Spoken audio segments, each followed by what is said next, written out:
Amen. Pag tinatanong tayo kung handa ba tayo magmuli sa ating Panginoon, madalas sa linggo may mga bagay marami tayong bagay na mga pwedeng ipagpasalamat. Pero sa linggo rin natin, may mga bagay din na hindi ka nais-nais na nangyayari. Mga bagay na hindi natin ina-expect na mangyayari or masakit na na-experience natin. Whether it's physical, emotional, mental, may iba-iba po tayong pinanggagalingan. At minsan, pag tinanong tayo, handa na ba tayo magpuri sa Panginoon, ay mahirap umuo, mahirap mag-amen, mahirap mahirap na magpakatotoo at sabihin na handa ako magpuri sa Kanya. But the Bible reminds us who God is, all-knowing, all-loving, eternal, and always worthy of praise. Sabi nga po sa Hebrews 13:15, "Through Jesus, therefore, let us continually offer to God a sacrifice of praise, the fruit of lips that openly profess His name." Tinawag itong sakripisyo dahil minsan hindi siya madali. Kailangan natin isang tabi ang pride, ang ating hiya, o kahit yung bigat ng mga nararamdaman natin.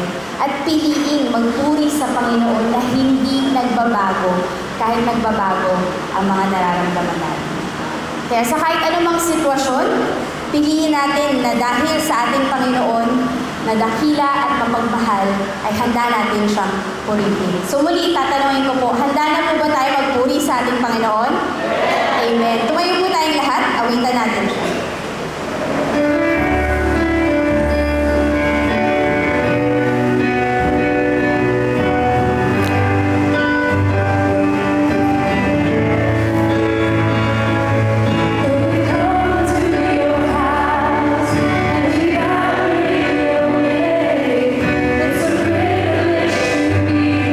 We're so very happy that we can sense your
Tayo lang ang nakakaalam kung ano ang nangyari sa ating mga linggo at kung paano kumilos ang Panginoon sa mga buhay natin.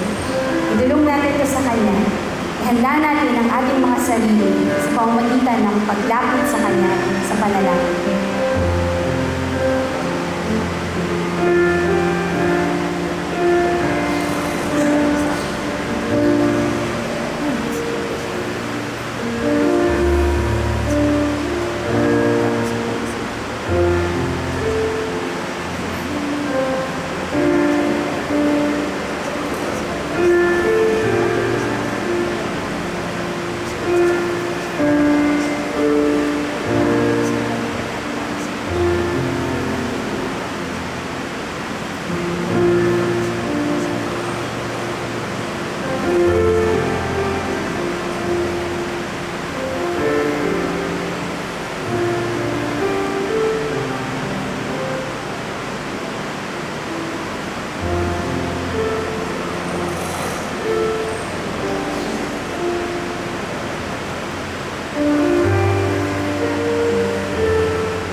Father God, our great and mighty Savior, there is no one higher than you. Father, you are worthy of praise. You are worthy of our sacrifice, Lord God, because you have made the bigger sacrifice, Father. Nagpapasalamat kami, Panginoon, na nandito kami sa inyong harapan, sa kung paano niyo kami ginabayan sa buong linggo na ito, sa aming pagpunta dito. Hayaan niyo, Lord God, na maibigay namin sa inyo ang aming mga puso, aming mga boses. Hayaan niyo, Lord God, na buksan namin ang aming mga isipan para talagang mapakinggan ang salita ninyo. Hayaan niyo, Lord God, na mamaya gamitin ang mensahero ninyo para talagang kayo ang pangusok sa amin. At ihanda ninyo kami, Panginoon. Ihanda ninyo kami sa aming papuri, sa aming pagsamba, sa aming pagtingin, sa aming pagpanalangin sa inyo. Gusto namin kayo makasama, Panginoon. Kami ay nag-aalay ng papuri dahil alam namin na kahit nagbabago man ang mga sitwasyon, kayo ay hindi nagbabago. Father God, your love is never changing and everlasting. There is no one else worthy of worship but you, and we will continue to praise your name. Amen and amen.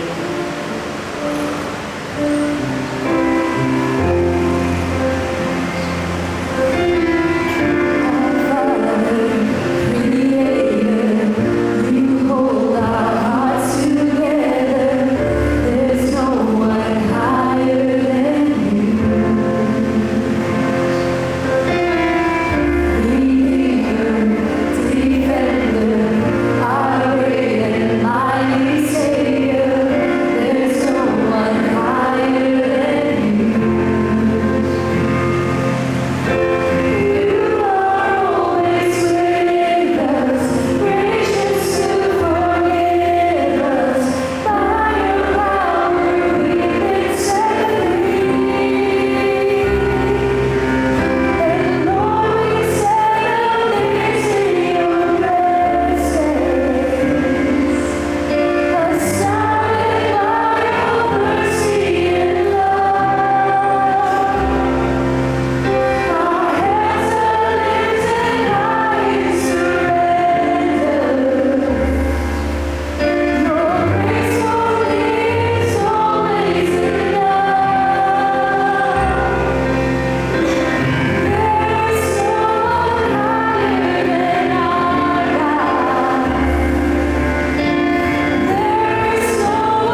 harapan ko na tayo sa ating panalangin.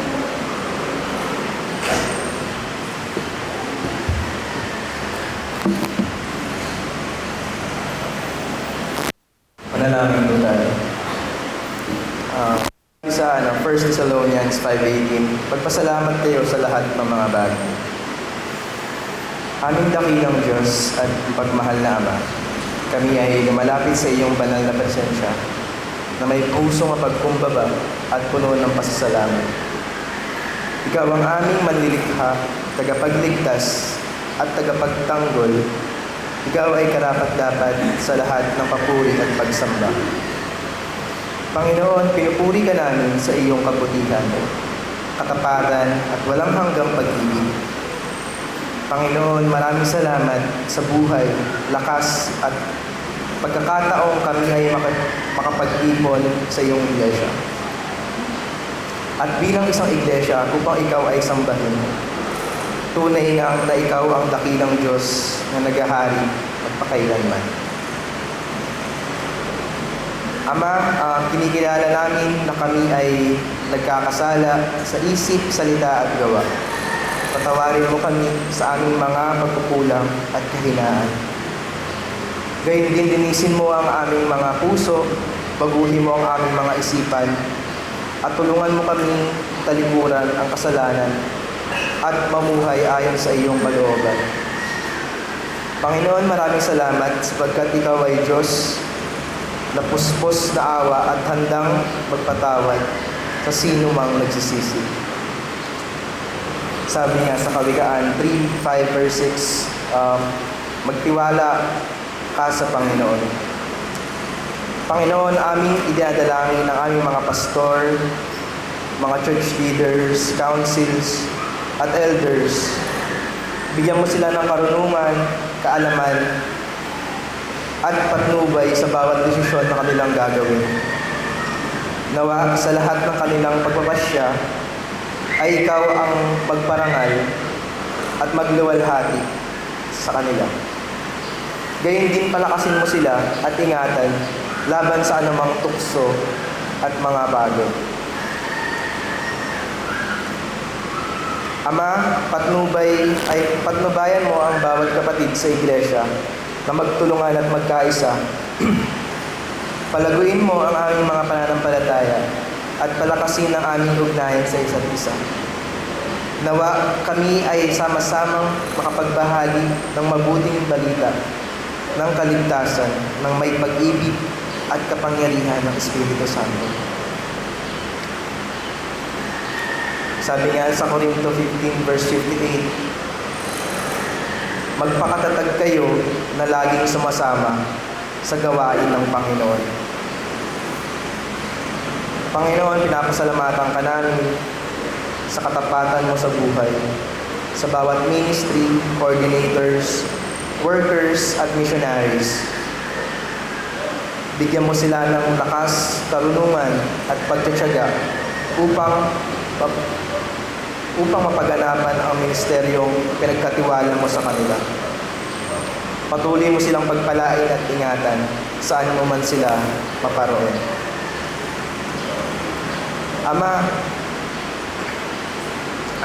aming idinadalangin ng aming bansa. Pinagkakatiwala namin sa iyo ang bawat pamilya at mamamayan. Ingatan mo kami sa mga kapahamakan at kalamidad na dumaraan sa iba't ibang panig ng bansa. Ipinapanalangin namin ang kapayapaan at kaayusan sa usaping mga politikal sa mga nangyari sa aming bansa, Panginoon. Nawa ang katarungan at pag-ibig ang mangibabaw sa lahat ng suliranin ng aming bansa. Dalangin din namin ang kapayapaan at pagitan ng China at Philippines, Panginoon. Tingin sa usapin sa aming lugar, Panginoon. Nawa ito ay may saayos at diplomatikong paraan at mangibabaw ang kapayapaan at pagkaunawaan. Dakilang Diyos, patuloy ka pinupuri at pinapasalamatan sa iyong kadakilaan at kabutihan. Maraming salamat sa kaligtasan na iyong pinagkaloob sa amin. sa pamamagitan ng aming Panginoong Hesukristo na siyang tumubos at nag-alis ng aming mga kasalanan. Sa iyo ang lahat ng papuri, karangalan at pasasalamat ngayon magpakailanman. Ito ang aming dalangin sa makapangyarihang pangalan ng aming Panginoong Hesukristo. Amen.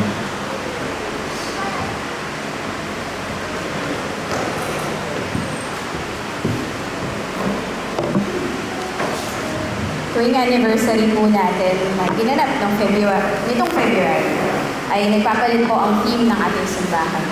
Ngayon po ito ay Reaching the World, Raising the Workers based on Matthew 9:37-38. At ito ay isang challenge na pinangangatawanan natin bilang isang kongregasyon at bilang mga individual na parte ng Lord of Life. At mahirap ito, hindi po ito madali.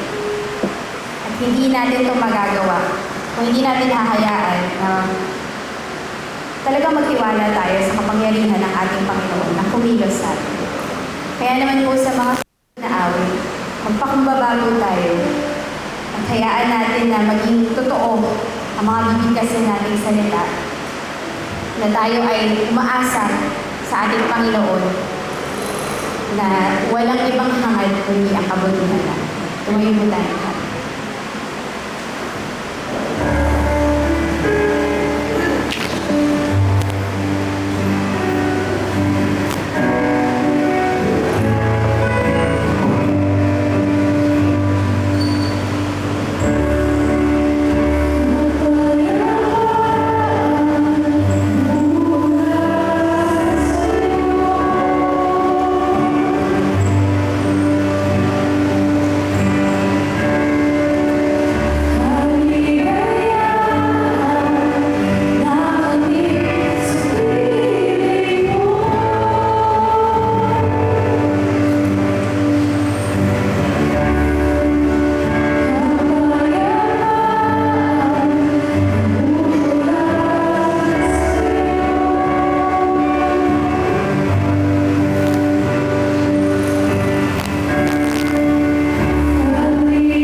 inyo.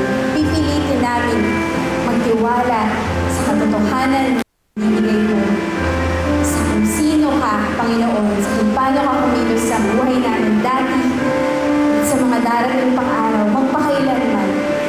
Hayaan niyo, Lord God, na talagang marinig namin ang inyong boses sa pamamagitan ni Pastor Rene. Gusto namin mapakinggan, Lord God, ang mensahe ninyo kung ano ang gusto niyong maiparating sa amin dito sa Lord of Life at mapanghawakan ito sa aming pang-araw-araw. Handaan niyo po kami, Panginoon. Gusto po namin maramdaman ang presensya niyo. In Jesus' mighty name we pray. Amen. Pilang? Ngayon po ay tatawagin ko po si Pastor Rene Futalan para sa aming mensahe.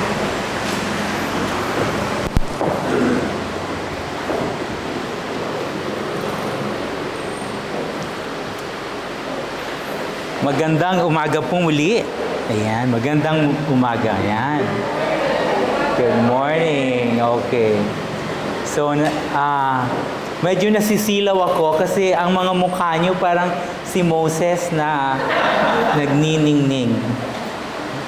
Nakakasilaw lang yun. Salamat, Rachel. Thank you. So, maganda ang tema nyo, no, for this year. Ito ba ang tema nyo for this year? Oo. So, reaching the world, raising the workers.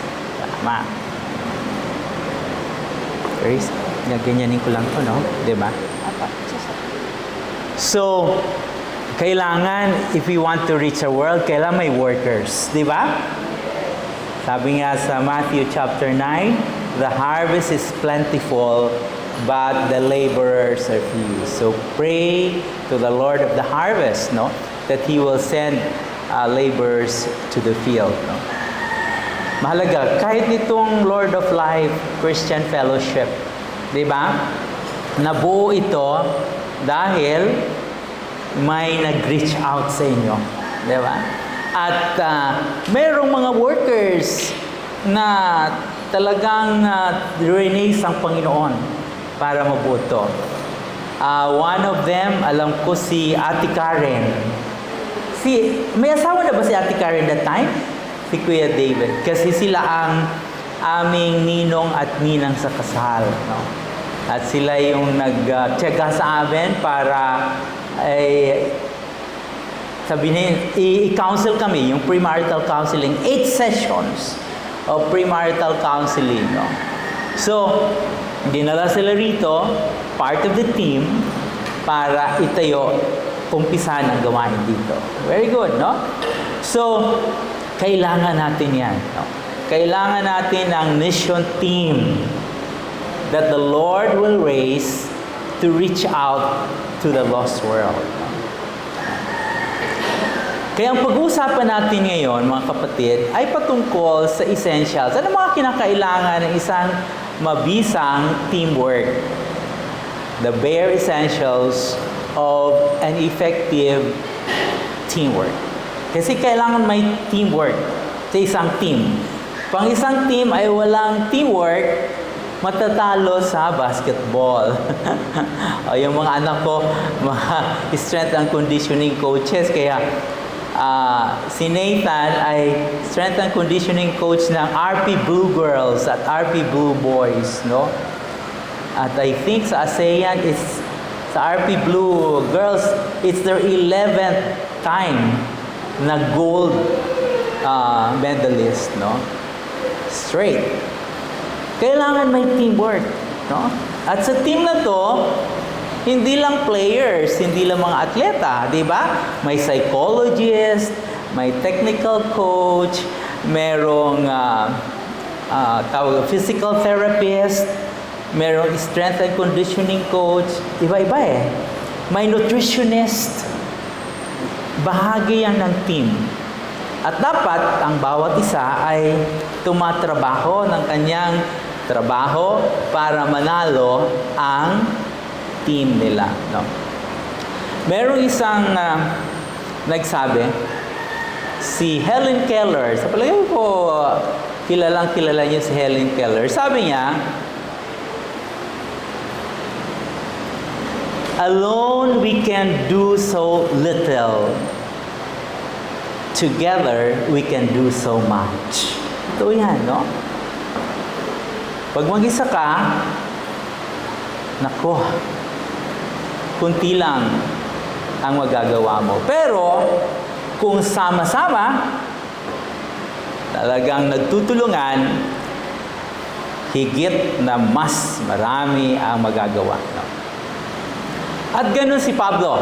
Sa ating pag-uusapan sa umagang ito, if you have your Bibles with you, okay, mayroon pa ba nagdadala ng physical Bible? Mayroon pa naman. At kasi ang mahirap sa electronic, minsan napupunta sa Facebook habang nagpipreach ang. Ito talaga electronic Bible. Pumupunta sa Facebook or sa Messenger, no? So, tingnan natin yung Colossians, no? Colossians chapter 4, 7 to 18. Tama ba ang text ko, Kuya Ton? Oh, kung mali, si Kuya Ton ang may mali. Hindi na ako. Okay. And in this passage, Paul is giving yung final greetings, no? Usually, ganon ang format ng letter, ancient letters during their time, no? Yung pinakahuli, yung mga prayer wish at final greetings, no? At sa final greetings na to, yung mga pagbate na inihahatid sa iglesia ng Colossae at yung mga pagbati rin, no, ni Pablo at ng kanyang mga kamanggagawa sa church ng Colossae. Okay. Alam natin, it took the Apostle Paul approximately 25 to 30 years to spread the gospel throughout Eastern Roman Empire. No? From his conversion, that is in circa AD 33 to 36, until his final imprisonment and martyrdom, circa AD 64 to 67. He was able to do it because of an effective teamwork with his what? Associates. Hindi magagawa ni Apostle Pablo, no? Baga siya ang leader ng team, ng mission team, ang ganitong tagumpay. Hindi maaabot kung wala siyang mga kasamahan, isang pangkat, no? Na talagang tumutulong sa kanya para ipalaganap, no? Ipahayag, no? Ang mabuting balita sa buong imperyo ng Roma. Remember when Jesus Christ told his disciples, and when the Holy Spirit has come upon you, no, then you will be my witnesses in Jerusalem, Judea, Samaria, and to the ends of the earth. So in 25 to 30 years, no, Paul was able, no, to accomplish that, no, that mission. Jerusalem toward the ends of the earth, no. Rome, as we know, is the capital of the Roman Empire, no. Pagamat sabihin natin, hindi naman lahat ng sulok ay napuntahan niya, pero he went to key cities with his associates, no, to plant churches, to spread the gospel.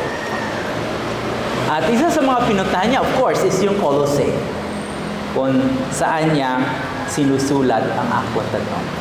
So, this morning, based on this passage, Colossians chapter 4, 7 to 18, tingnan natin what are the essentials, the bare essentials of this effective teamwork. No? There are, in my study, I came up with 5 essentials. No? The first essential is intimacy. No? Paul personally knows his associates by name. Diba? Nakakatuwa yun, ano? Diba? Sa isang team, pag ikaw ang leader, dapat kilala mo sila. At least yung pangalan. No? Kaya ngayon talagang hirap na pag senior citizen ka na, di ba? Yung parang, ano nga ang pangalan nito? Ano nga ang pangalan nito? Di ba? Kasi nakakalimutan mo, kahit kilala mo na. No? At least yung pangalan ng asawa mo, hindi mo nakakalimutan, no? Di ba? Pag nakalimutan mo yung asawa mo, ay talagang malala na, no? No? Yung may dementia ka na, no? Okay. Pero kailangan yung pangalan, no? Tanda niya.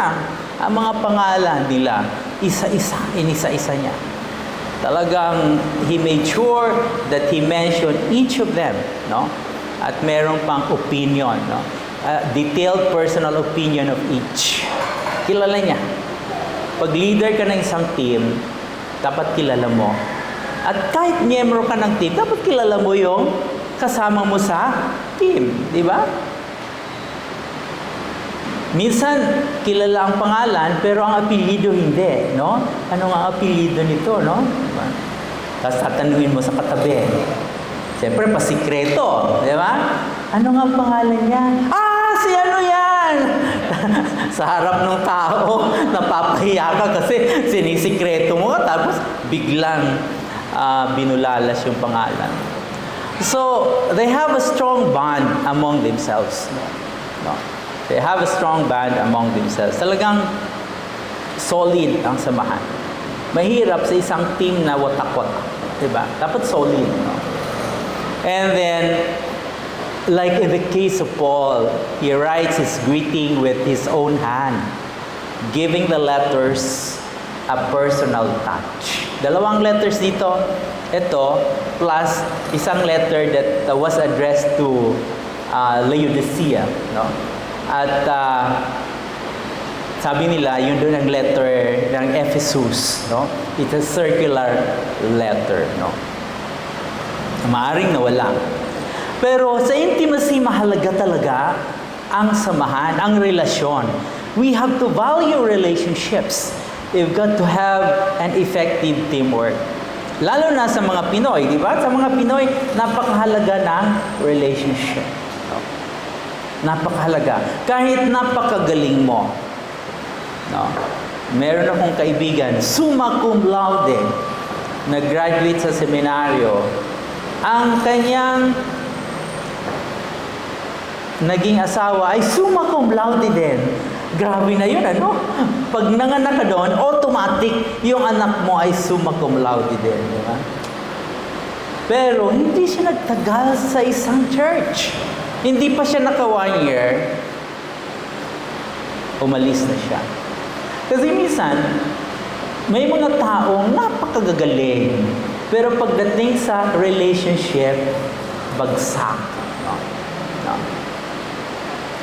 Napakahalaga na ma-develop yung personal, intimate relationships among you as a team. No? At kailangan ito ng talagang sabihin natin, walang kayabangan. No? Strip ourselves of pride. No? Nakakatuwa si Pablo, how he addresses his associates. No? Imagine, he's a giant of a leader. And yet, he addressed his workers, like in the case of Tychicus, no? He said he's a dear brother, no? A faithful minister and fellow servant. Di ba nakakatuwa yun? Kasi ngayon, napaka-conscious natin sa titles. Ang lakas ng entitlement issue ng mga leader, no? Hindi lang pwedeng pastor. Kailangan the most reverend, doctor. Meron isang pastor, hindi ako pastor lang po. Ako po ang title ko ay the most reverend doctor. Oh, grabe, no? May entitlement issue. Okay. Dapat ganito ang trato mo sa akin because I deserve that. Kasi ganito ang estado ko. Ganito ang position. Pero kay Paul, hindi siya conscious sa title, no? And he treats his fellow workers with humility, with gentleness. with patience, no? Bearing, putting up with them sa kanilang mga pagkakamali. Like in this case, no? Talagang makikita mo yung humility niya. Humility dahil pag sinabi mo humble, talaga you're willing to be a servant to all. Di ba? Just like Jesus Christ, going to stoop down to the level of His disciples to do menial service. No? Isang paglilingkod na angkop lamang sa isang alipin. Ganun tipo. Walang ka-pride. Kahit siya ay Diyos, di ba?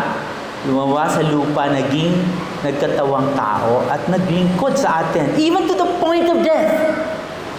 Ganong klaseng paglilingkod. Hindi lang paghuhugas ng paa, no? Kundi hanggang sa krus, talagang naglingkod siya para sa atin dahil mahal niya tayo. Andun yung gentleness, no? Gentleness sa pag gentle kang tao, kahit kaya-kaya mo isang tao umbagan at upakan kasi kayang-kaya mo eh. Hindi mo ginawa, you're a gentle person. Patient. Patient kasi, wow, you need a lot of patience, no? Kasi may mga tao sa team na talagang matitest yung iyong pasensya. No? Like in the case of Mark, here, si Mark, di ba? He deserted Paul, no? Isang sa missionary journey nila. At hindi natin alam kung bakit, no? No. Sa palagay ko, sabi nila dahil at that point, ang nanguna na ay si Paul at hindi na si Barnabas, no? O ayaw niya makipag-associate sa mga Gentiles kasi siya ay Hudyo. We don't know the reason, but anyway, Mark deserted him. But you know, Paul was very patient with him until they were reconciled. May mga ganon, you know? You put up with the person. Kanya mga idiosyncrasy sa team, no? Makikita mo, ang hirap pakisamahan. Di ba may mga ganon? Kahit sa leadership sa iglesia, may mga leaders minsan na, leader na, ha? Pero may hirap pakisamahan, di ba? No? Pero, you have to be patient with them, no? You have to put up with them, no? Sa kanilang mga kakaibang ugali, minsan, kakaibang pananaw. At pag patient kang tao, you have no intention of taking revenge. No? Kasi minsan, sige, pagpapasensya kita, pero umanda ka, may pagkakataon ka rin. That is not a patient person. No thought of taking revenge against a person. Bearing with him. Ang maganda dito, sabi nga ni Pablo sa Ephesians chapter 4, para mapapanatili ang pagkakaisa, talagang with all these virtues, dapat binubuklod siya ng pag-ibig. Because love binds up all these virtues together. Alam mo, in relation to this number one essential, kailangan ng relationship. At ang relationship ay dapat nakabase sa pag-ibig. Kasi, kung hindi natin paiiralin yung agape, yung unconditional love sa isa't isa, hindi mananatiling iisa, united ang team. Kailangan talaga may pag-ibig sa isa't isa. Like Paul was saying in 1 Corinthians 13, di ba? Na sabi niya, kahit napakagaling mo na teacher, napakagaling mong pastor, napakagaling mong magsalita sa ibang wika, speak in tongues, no? Kahit sunugin pa ang iyong katawan, and die a martyr's death. Pero kung walang pag-ibig, walang saysayang lahat. Kaya napaka-essential ng pag-ibig para mapanatili ang iyong personal, intimate na relationship sa isa't isa bilang isang team. No? Very important. No? Kasi alam mo ba, hindi mo naman talaga ma-exercise ang unconditional love kung ang kasama mo sa team ay mababait. Di ba? Kasi napakadaling mahalin ang mga mababait. Pero, pag mayroong mga pasaway, doon mo napapractice yung unconditional love. Na kahit pasaway siya, kahit makulit siya, handa mo pa rin siyang mahalin.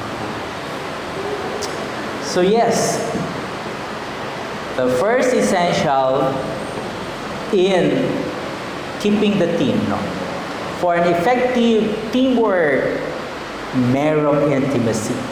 Intimacy that is born out of humility, born out of gentleness, born out of patience, born out bearing with one another, born out of love that binds all these virtues together.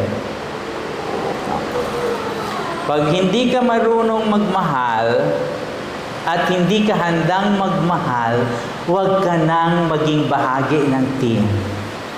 Kasi sasabog yan. Palagi itong sinasabi sa akin sarili, bakit ako nagpapastor? This is my 41st year. 41 years na po ako sa pagpapastor, Bakit ako natakatagal? Palagi kong sinasabi, dahil magpapasar ako, una of course, tinawag ako ng Diyos. Pero pangalawa, ang motibo ko is mahalin ang Panginoon at mahalin ang iglesia kagaya ng pagmamahal ng Panginoon sa iglesia. Kasi kung hindi mo mahal ang iglesia na pinagpapastoran mo, susuko ka.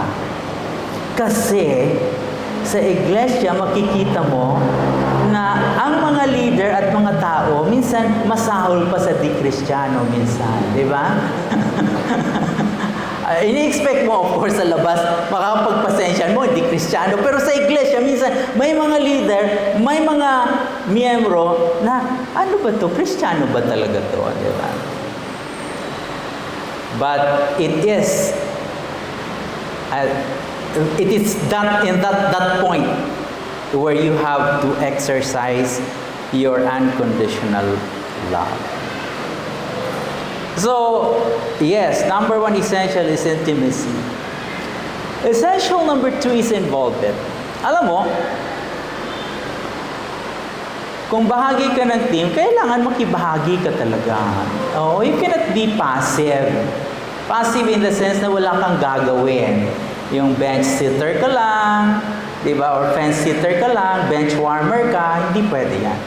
Dapat meron kang involvement. And in this passage, we see the involvement of each of those associates or friends of Paul that he mentioned. For example, si Tychicus, the bearer, parang Tychicus, parang ano to, yung parang tawag Tychicus, That's how you pronounce pala, Tychicus,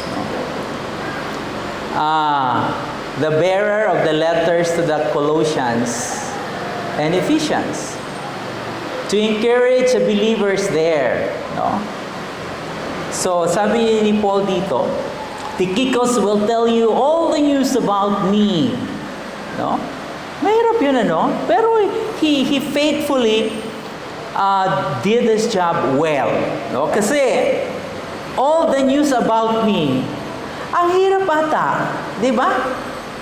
Napag-utusan ka ng nanay mo, bilhin mo to. Teka nay, maglilista muna ako. Baka may makalimutan. All!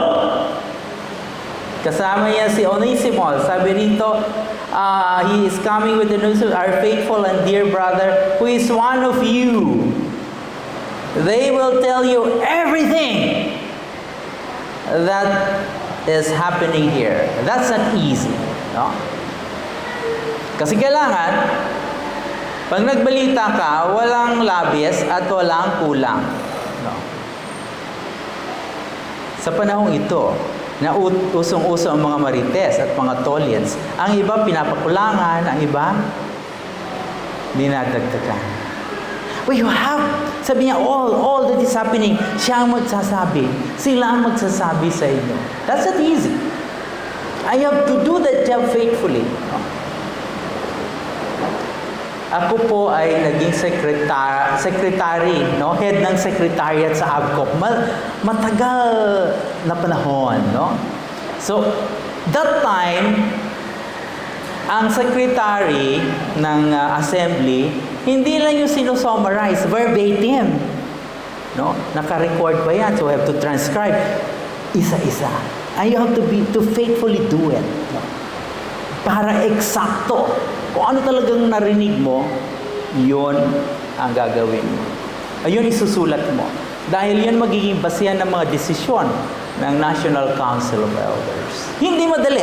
And for Tychicus and Onesimus to do, I mean, tell the Colossian church all the news, no, about Paul, everything that is happening to him.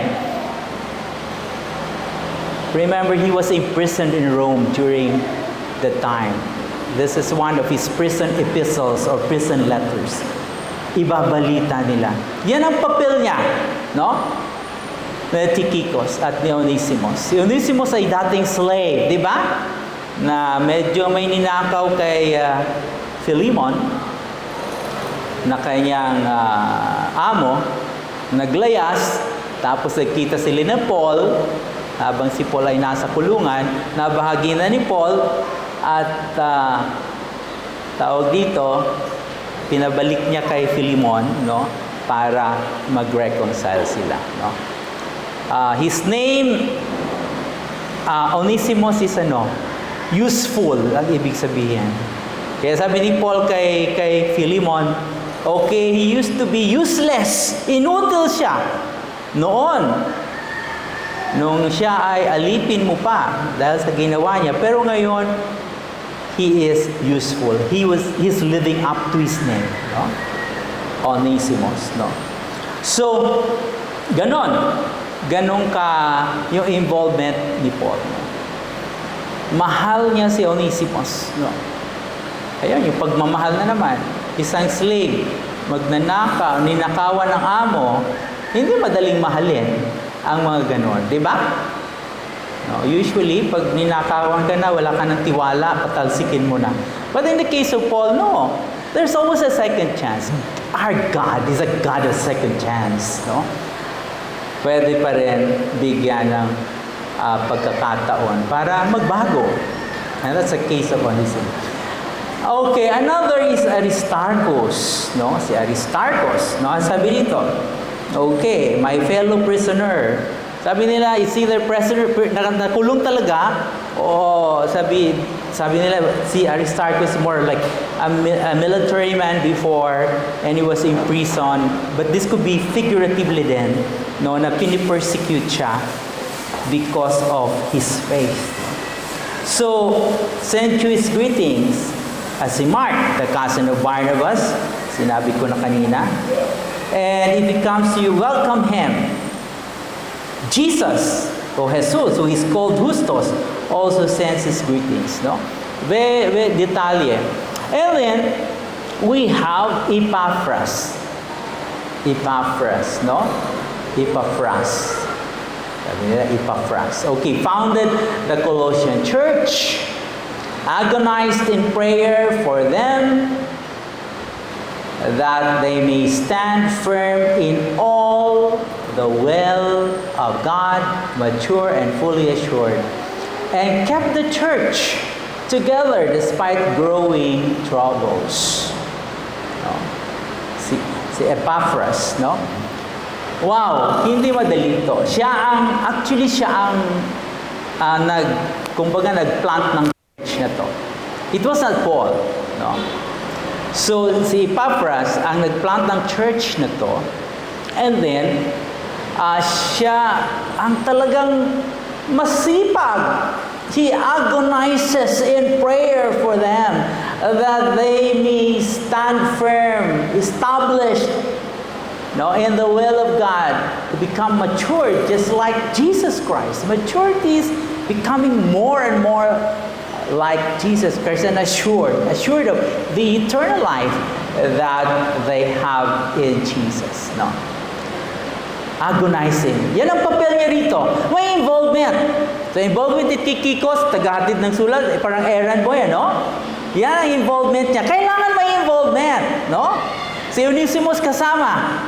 Isang former slave o naging pakipakinabang. Meron siyang involvement sa team. Si Aristarchus, si Jesus, si Mark, andon, no? Sabi rito, sabi ni Apostol Pablo, notice the description kay Aristarchus, kay Julius at kay ano dito? Kay Mark.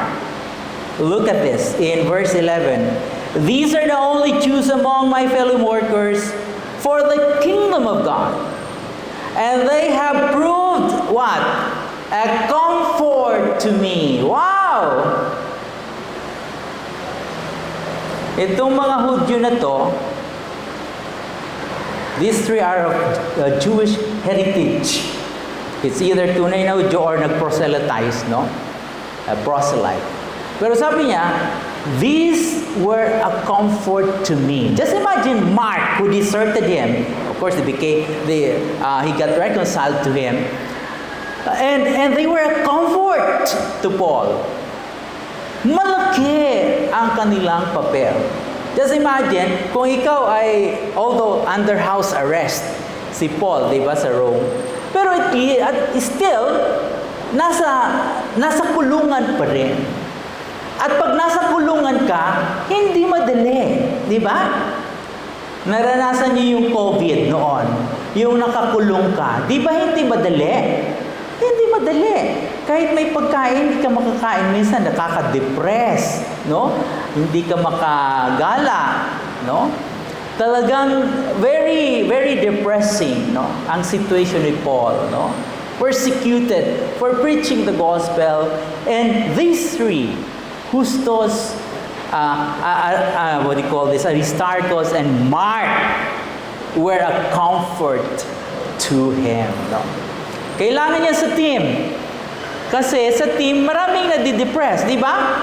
Minsan, ang isang gawain na hindi masyado nagpo-progress, di ba?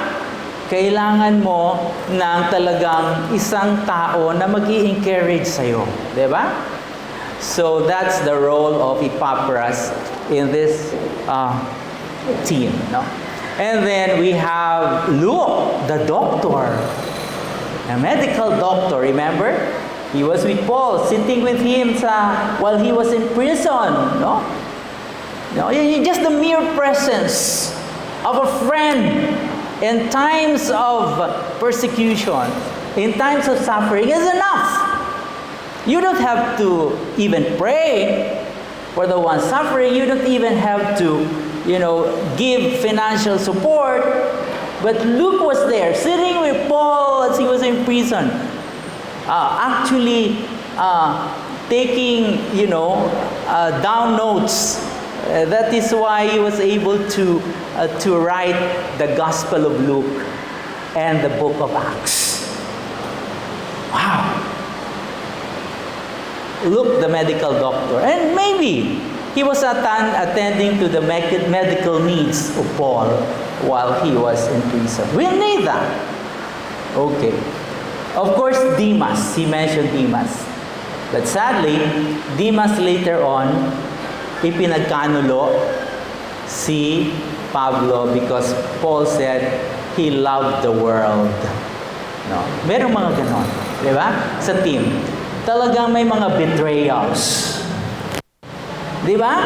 Ipinagkakanulo ka. Si Judas, si Jesus nga, may Judas. Talagang merong naghuhudas. Okay? Kaya, dapat ready din kayo sa mga Judas na yan. No? Kasi, at alam naman natin, pag naghudas, nagbigti siya, okay? Ibig sabihin, mayroon talagang mga Judas. At minsan, yung mga close mo pa ang naghuhudas sa'yo. Ready ka doon. That's part of the team, ha? Okay. And then, of course, si Nympha. Wow, Nympha. A female associate of Paul. And the house church that meets in her house. Then, of course, we have Archippus. Sabi nila, si Archippus daw ay siya yung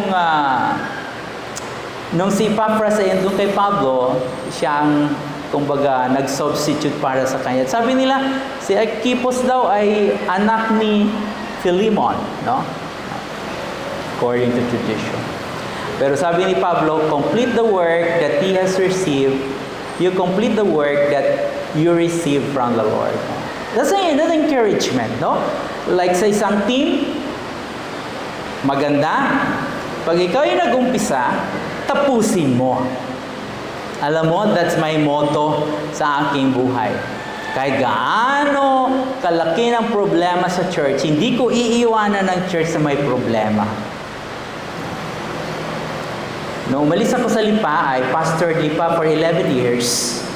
Lahat ng problema na alam ko, no, isa-isa kong in-address bago ako umalis. Kasi kawawa naman yung pastor na papalit. Magmamana ng problema na iniwan mo. And that was not easy. Because addressing a problem there meant the expulsion of a couple sa board of deacons. They were expelled from the church. But then I have to face it. No. I don't leave a church na may problema. Kailangan harapin ang problema at ayusin ang problema. Pero ang maganda kasi, pag inumpisahan mo ang isang bagay, tapusin mo. Di ba? Hindi madali. Okay. Ibig sabihin, inumpisahan mo ang pag-aasawa, aba, huwag kami kapag-iwalay, tapusin mo yan. Till death do us part. Ano man ang inumpisahan mo, dapat tapusin. Pangit sa isang team worker na nag-umpisa ka at basta na lang lalayasan mo at i-abandon yung team. At nakaasa sa'yo. Parang minsan ang iba nagpapa-importante. No. Kaya I think galit si Paul kay Mark.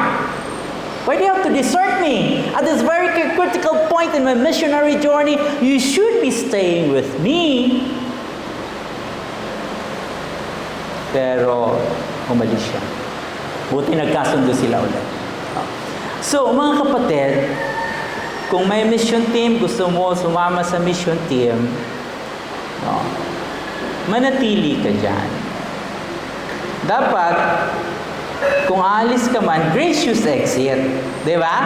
Hindi yung basta ka na lang mag-aawol. Hindi maganda yan. No? Alis, kunin ka na ni Lord. Wala tayong magagawa dyan. Di ba? Pero kung hindi ka man kukunin ng Lord, or merong leading ang Lord sa iyo, just magpaalam na maayos, a gracious exit. Para later on, kung gustong bumalik, makakabalik. Di ba? I always tell young pastors, huwag kang aalis na lang, mag-aawol ka, hindi na nila mahanap kung saan kayo. If you want to leave the church, talk to the leadership. No, make sure that they give you a gracious exit, or you get a gracious exit, para kung sakasakali, makakabalik ka pa rin sa church, di ba? Maganda ang relationship. So, sabi ni Paul kay Archippus, okay, make sure, no? Kompletohin mo yung sinimulan mong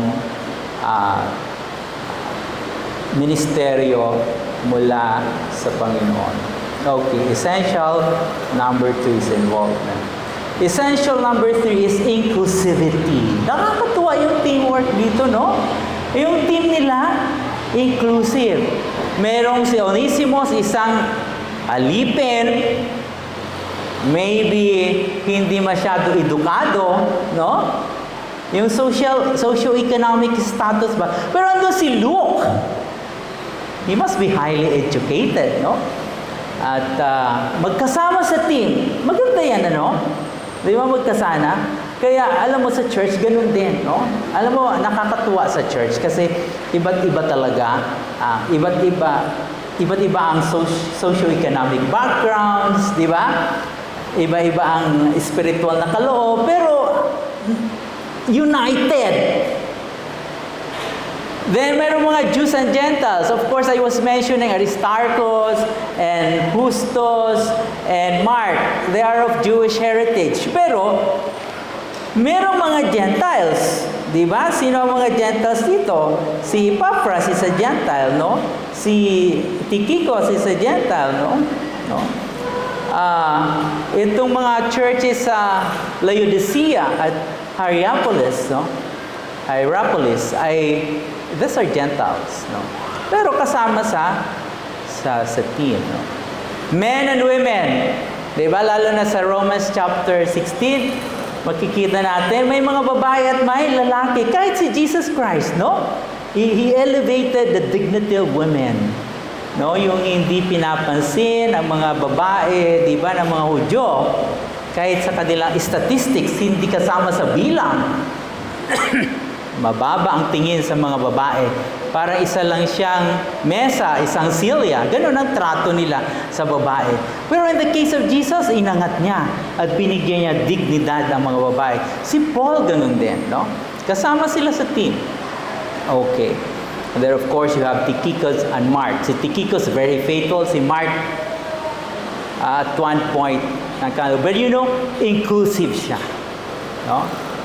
Saklaw ang lahat. Okay. Hindi madali, pero kailangan ang team na gano'n. Kahit sa church. Ang church naman, kaya ayaw ko ng church na nagkikater lang sa lahat ng mayayaman. Gusto ko ang church ay halo-halo.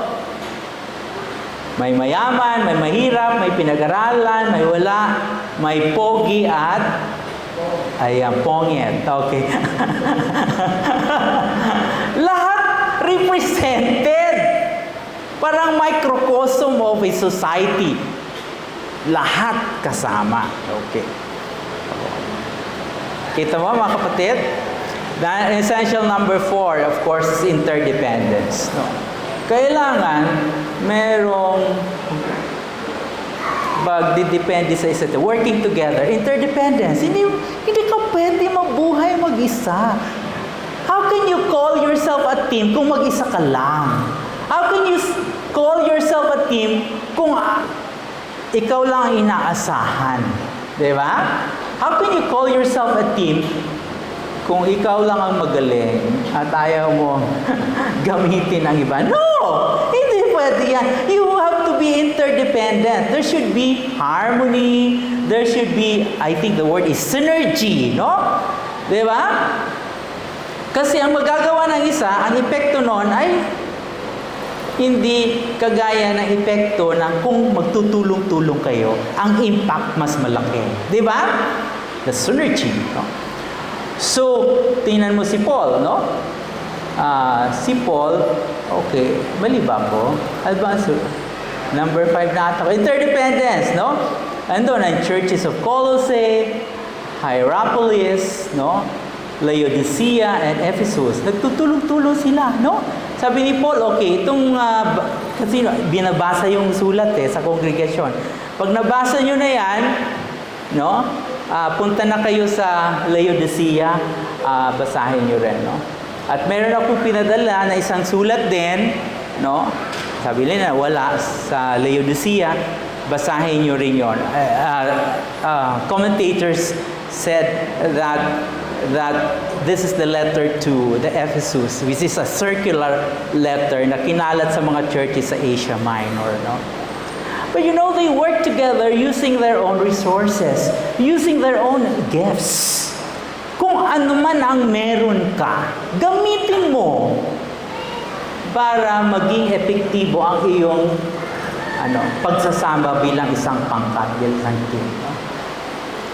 Huwag yung hindi ko gagamitin kasi pag hindi ko ginamit, sigurado yung pangkat na ito magwawatak-watak. Di ba may case, di ba minsan, the selfish ambition, na ayaw kong i-share yung gift ko, ayaw ko i-share yung pera ko, ayaw kong i-share yung talento ko, no? Lahat naman ito ay galing sa Panginoon kasi gusto siya lang ang bida. Hindi pa di ganoon. Sa isang team, i-share mo kung anong meron ka. Alam mo, sa mga kabataan, sabi ko nga, napaka-talented. May mga kabataan talented, magagaling, pero ayaw mag-involve sa iglesia. But we have to depend on each other as part of the team. Kung gusto natin umusad, marating ang sanlibutan ng mabuting balita. Interdependence, like the body, di ba? The church is like the body of Christ. It's like our human body. Interdependent, ano? Kailangan nagtutulungan para mapanatiling malago at malusog ang iglesia. Para manatiling malusog at malago ang lupang katawan. Di ba? Kasi pag ang isa ay hindi nag-function, anong mayayari? Magkakasakit, no? At baka hindi na lumago ang katawan. Di ba? Kailangan yan. Okay. So, that's it. And then, lastly, kaya sabihin mo, Pastor, napakahaba na ng mensahe mo. Patapusin nyo na, okay? Essential number 5. This is the last. Intentionality. No? Alam mo, lahat ng ginagawa sa team, intentional sila. Nakakatuwa, no? Personal letters of Paul, hindi ata madali magsulat. Buti nga ngayon chat-chat na, no? Di ba? During the time, real, pag manliligaw ka, love letters. Meron akong isang box of love letters, nakatago pa. No? Subasta ko nga yun eh. I have to write letters intentional. Yung mother ko, nung ako'y nag-aral na dito sa Maynila, alam mo yung mother ko, halos buwan-buwan o minsan linggo-linggo, may sulat siya mula sa Bicol. Ang haba. Intentional. No? Alam mo, lahat ng letters ni Paul, intentional to.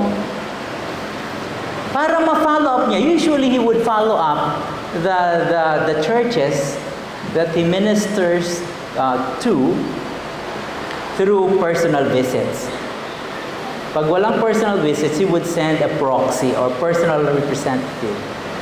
And then, together with personal correspondence. No? And then, of course, prayers.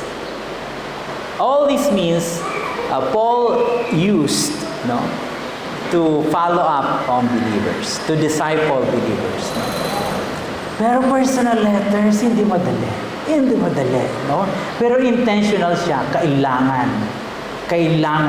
Kung hindi ko man sila mabisita personally, I have to write to them and I have to address their issues.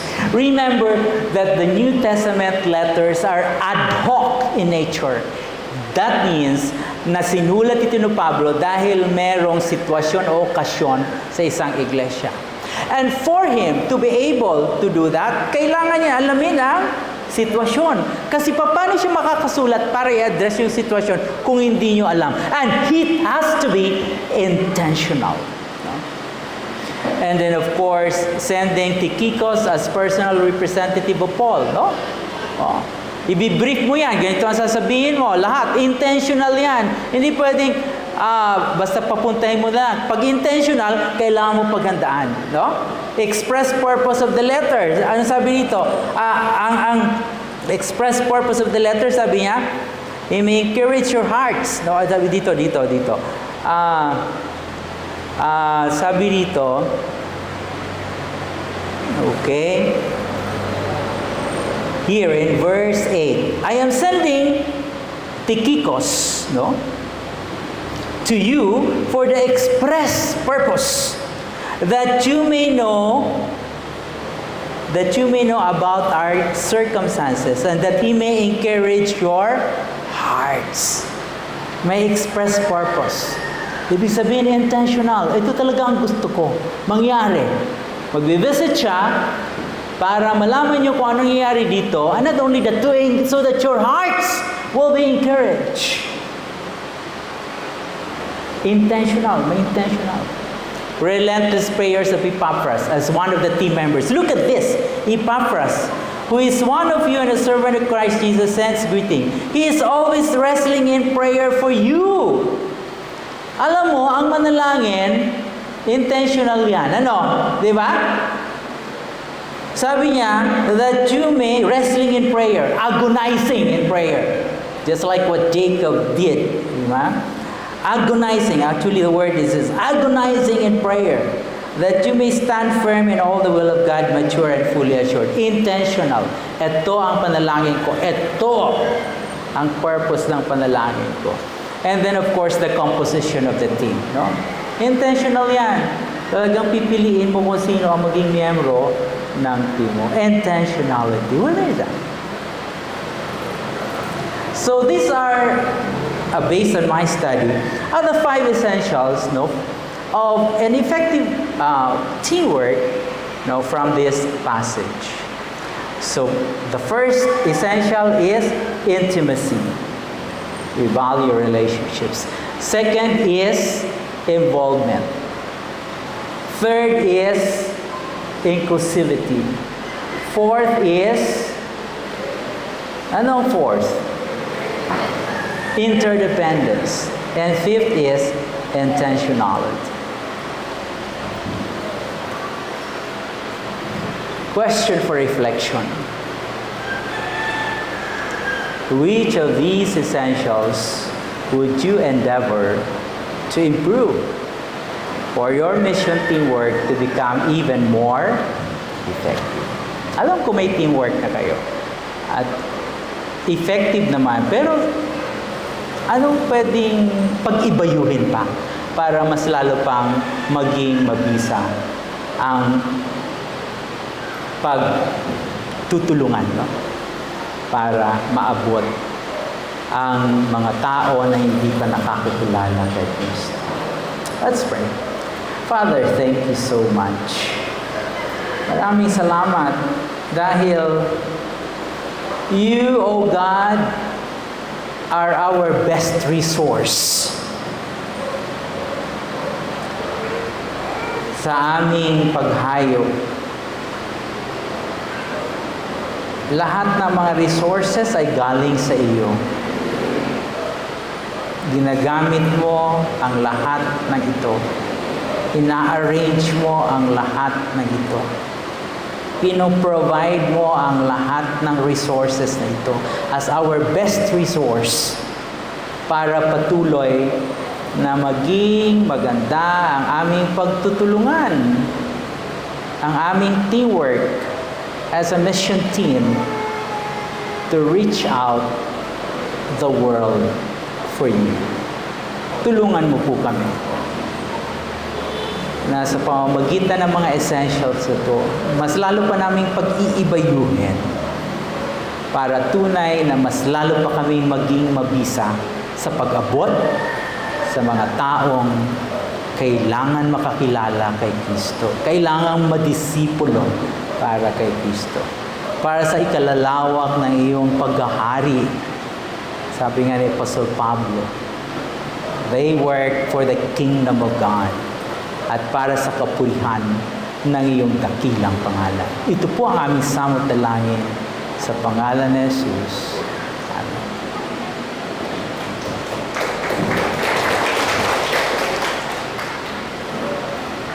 Rachel, salamat ha.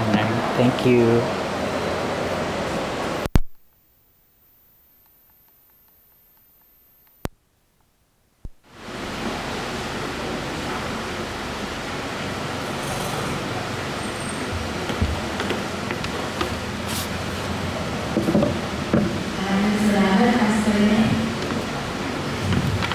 We need a team to reach the lost. Kailangan ng work life maging intimate, involved, inclusive, interdependent, at intentional para maipalagaan kung sino ang ating Panginoon. Kung tayo ay magkakaisa, gagawa natin maabot ang ating mga kaibigan, mga kamag-anak, mga yayaman, pagtrabaho, mga kilala, ang ating bayan. At magiging mapalad tayong lahat ng mga anak ng Panginoon. Sa pag-awit ng ating response song, let us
Heavenly Father, thank you for your faithful teaching and for the blessings that allow us to give back to you. And Lord, we acknowledge that everything we have comes from you, Lord.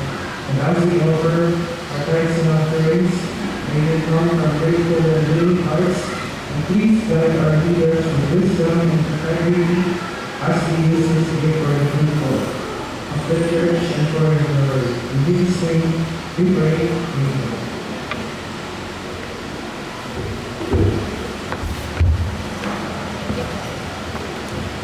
Ayan, meron po tayo ilang mga announcements. Tatawagin ko po si Tito Rolton para po sa pagpapalas. Hindi naman ito lang pumunta po. Ito lang po mag-report po sa National Assembly na hindi naman po sa Palay Isabel, February 17 and 19. Kami po ni po ang representative ng World of Science and Fellowship. Salamat sa pagkakataon na makita muli ang mga kapasuran doon. Dapat po talaga na yung fellowship together ay mga maganda natin yung mga naging na kami, pero they are willing to serve mga churches kaya na sila yung 74 years old na talaga na nakita ko na nakakarit din po na talaga sana ito ang makuha natin yung mga bataan. Tayo mga bata. Maglingkod sa Panginoon. Talaga, ang paglingkod sa Panginoon, tulad sa mga tulad for habang buhay kaya naman may hiling na ay maglingkod sa para sa Panginoon. Yung kanya. Naikaris naman po ako. 430 na po ang delegate na dumalo representative ng mga 300 churches. At initamos din po ang manual ng discipleship ng akto talaga ang may gawa dito. Kaya magkakaroon din ng training na kung gusto natin na tularan ko, gusto natin gamitin, magbibigay ko ang training ng akto. At nagkaroon din po ng renewal ng COVID ng vida mga churches. Kaya kami ko ni Pastor Buhay ng sign ng COVID. Renewal po para ating pag-iisa sa ako dahil tayo po yung mga ako. Salamat sa privilege. Isa po sa mga message to doon na yung po essential o ang kanilang isang healthy church. At isa po ito ay ang prayer po. Prayer. Isa po sa mga katangian they all join together for the prayer along with the women, Mary, and other Christians, brothers, and Acts 1:14. Actually, yung tipo ng ating ang tipo ng ako ay isipir ay compelled by the love of God to strengthen the saints. Bakit ito sa Acts 1. Pangalawa po sa mga healthy church ay partnership. Mahal po partnership. Bawal ako yung bilang sa iglesia, bawal isa po sa ating mga ministries, i-coordinate yung sa para sa lakaran. Kaya yung isang layunin, hindi po tayo nagkakaroon na we are part of one body. At ang pangato po ay ang being generous. Alam mo po ang being generous ay not just pagtulog ko sa mga bibigyan. Pero ito na maging generous sa ating time, paglilingkod sa Panginoon, ang mabahagi ng salita.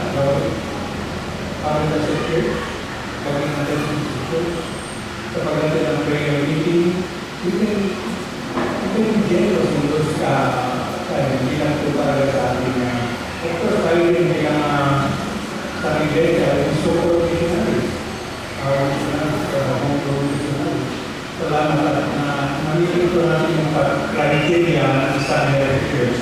Salamat sa pagkakataon ngayon ng mga bahagi sa ating gawa para sa tuloy ng Panginoon.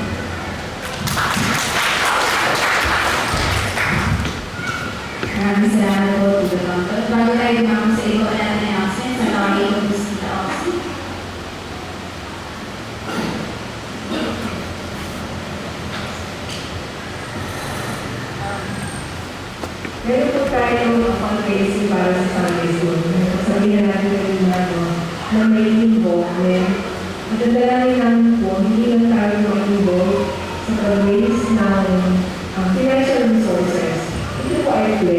no? Pag-pledge, hindi ka naman ibigay ngayon, dahil sa 550. Bakit po tayo nagkakawa ng fundraising para sa Sunday School? Kasi kailangan po natin mag-raise ng mga bagong materials at training din para sa mga guro natin. So, hindi na po kayo naging kabanghalin sa panala namin kasi pagbibigay, kasi pagbibigay, being generous. Kasi natin sana na makailayan pa ang iba kung maging bahagi ng Sunday School para maging guro. So, ngayon tayo mga talento dyan, bigay natin yung para po Lord. Ibigay yung oras, ibigay yung talento, ibigay ang lahat. Dahil lahat naman sa kanya nagpunula. So, ang kailangan lang po, ipili kayo.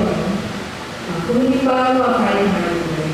Pero po tayo ng panahon, iyakan, sa pagkakas po, dili kung minuko tayo ikinarako sa Panginoon, hindi ikinarako sa isang tao.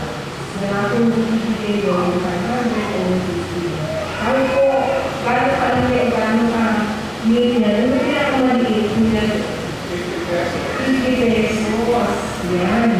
So, halimbawa, kayo ay kakain ng bota at saka coffee. Ang sacrifice ko lang ng coffee yun, meron na kayo pambigay niya. Di ba? So, salamat kay Teacher John. No? Kanina, meron siya siyang mga bata. Pagkakaroon kung dumating yung mga bata. At bukas. Ito po ang ginawa ni John. At ginawa ni John. Po yan ang mga bata. Gusto ko lang sa i-recognize yung mga group natin. Si Teacher John, si Teacher Mana, Teacher Mana, Teacher Lugil, Teacher Shira, Teacher Johnson. Ito po ang ministry natin. Sana po dumaan pa tayo. Sabi nga, walang retirement, di ba? Oo, senior na ako. Walang retirement sa ministry. Kahit kayo po ay 15 years old o 65 years old, pwede po po kayo makasama. So, hindi lang kita pledge. Sana po, partnership din sa pagkakas. Maraming salamat.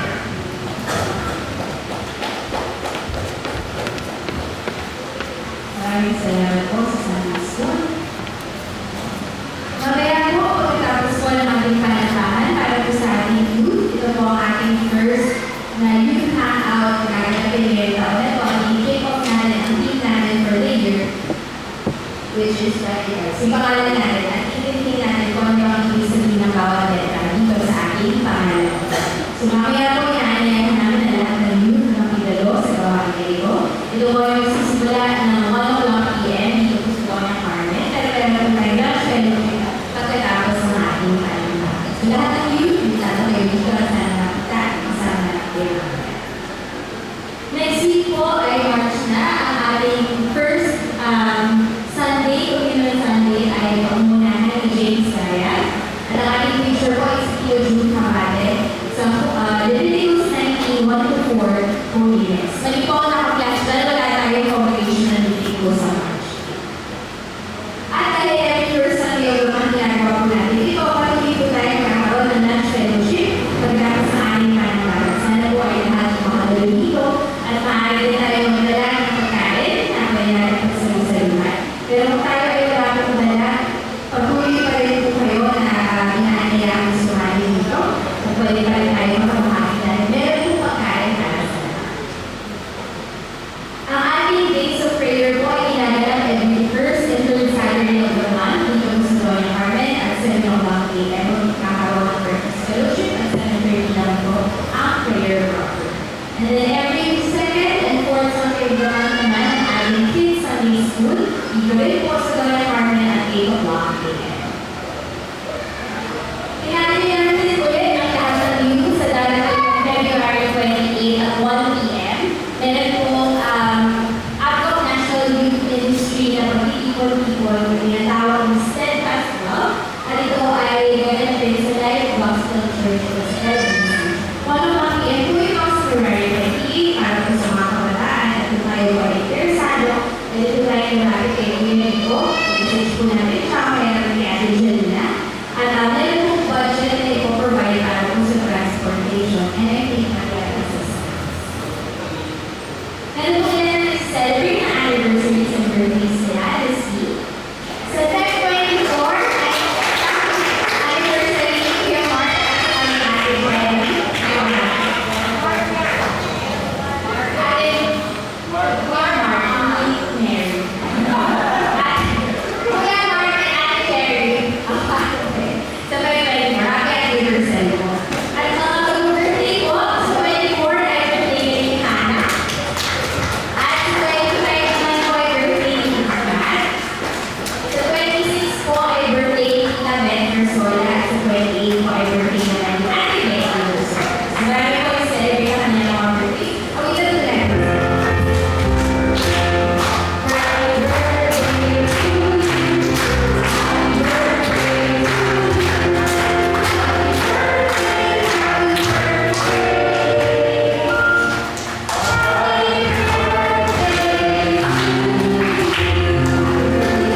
Ayan po, mamaya bago po tayo pinakayola, ay kamain po tayo lahat. Ngayon po, tumayin po tayo lahat para sa ating benediction.